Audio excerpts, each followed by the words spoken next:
Tonight, from beautiful Melbourne, Florida, Plumbing with Tim presents Plumbing 360.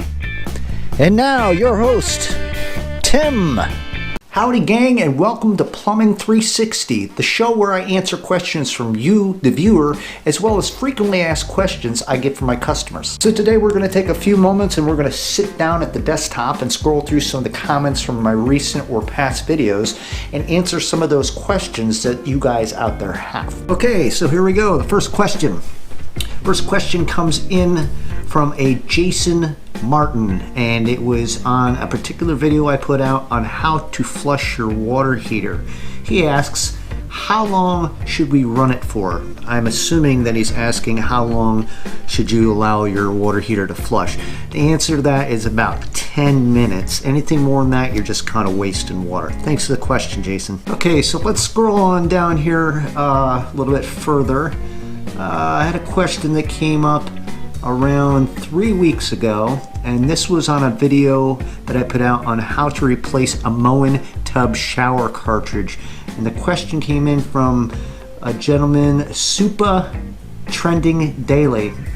And the question is, do you know where they sell refilled kits for these cartridges? I can't find them anywhere. I have 7 of them, and I've lost the rubbers over the years to it. Good question. I believe that I replied to you on that, but I want to make it public. If you happen to want a replacement for a Moen tub shower cartridge, usually 90% of the time you can contact Moen directly and explain to them what you have. Remember, a lot of these parts are made and warranted for life. Certain parts to them, not the entire fixtures. But a good share of the time, if you contact Moen, they will send you out a new cartridge. I appreciate that question. Hope it helps. One thing, though, that I do notice about my plumbing channel is I get a lot of comments, and I try to return and reply to all of you guys' questions and comments. But it's a great community because times where I can't actually get the time to reply to you guys, we've got other great plumbing experts that are out here that will chime in. For instance, a video I put out about a year ago about propane LP versus natural gas. I had a Daniel Gurga reply saying LP gas is actually called liquefied petroleum, which is propane. That's a great comment because that's a technical term, and that's kind of stuff I like to hear, because if I did miss out or didn't add everything to a particular video, it's great, and I love to hear you guys chime in and corrective criticism or just add to something that maybe I have missed. And we are scrolling. Wow, a lot of questions. Okay, here's one that I missed, and this looks like it came in about a month ago, and it was a comment from one of my videos about a year ago on why you should become a plumber, top 5 reasons, and it was from Enrico. It says, hey brother, I'm new, plumbing contractor, 5 months in. I'm out of Tampa Bay area in Florida. Cool. Other side of the state from where I'm at. Any tips or advice for the new contractor starting out? I'm doing pretty good out of the gate. Just wondering when I should get a helper.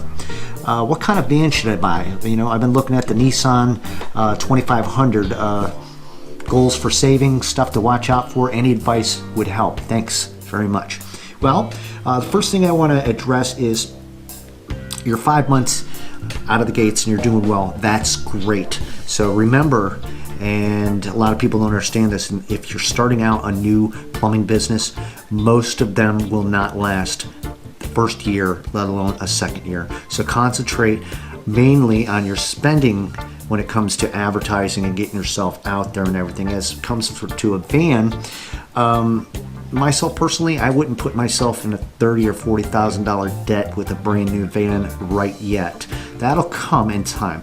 Get yourself something that's going to be reliable, yet not cost an arm and a leg to insure and put gas in there and stuff. Remember, that's your livelihood.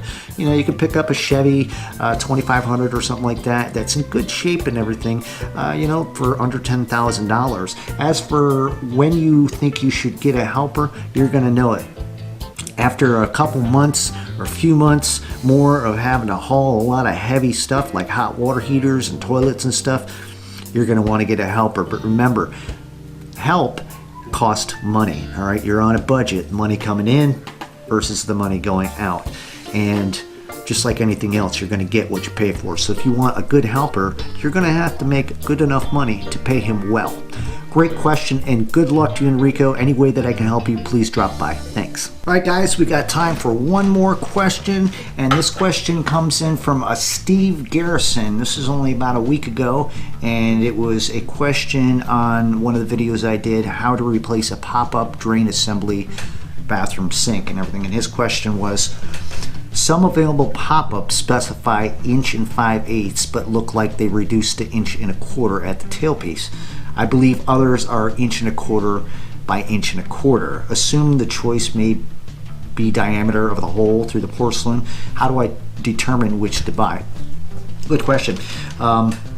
Most standard pop-up assemblies are a universal fit. If other sizes are offered, it's probably for a specialty sink, such as maybe a vessel basin or something like that. Always a good idea to measure a hole diameter twice and buy it once. So that's what I always say. Like I said, they're mainly universal. So if you see a bunch of them that are a certain size, they're probably the right size. But hey, like I said, before you go out and buy it, take and measure that hole diameter and stuff. But usually, for the most part, it's a universal fit. And then you'll have a little section here over on this other side that may have a little different size, like the 1 5/8, and that's probably, like I said, for a specialty kind of basin. Appreciate it. Thank you very much. Well, that's it. That's all the time we have for today. Man, I appreciate you guys stopping by and hanging out and listening to me blab about plumbing for a little while.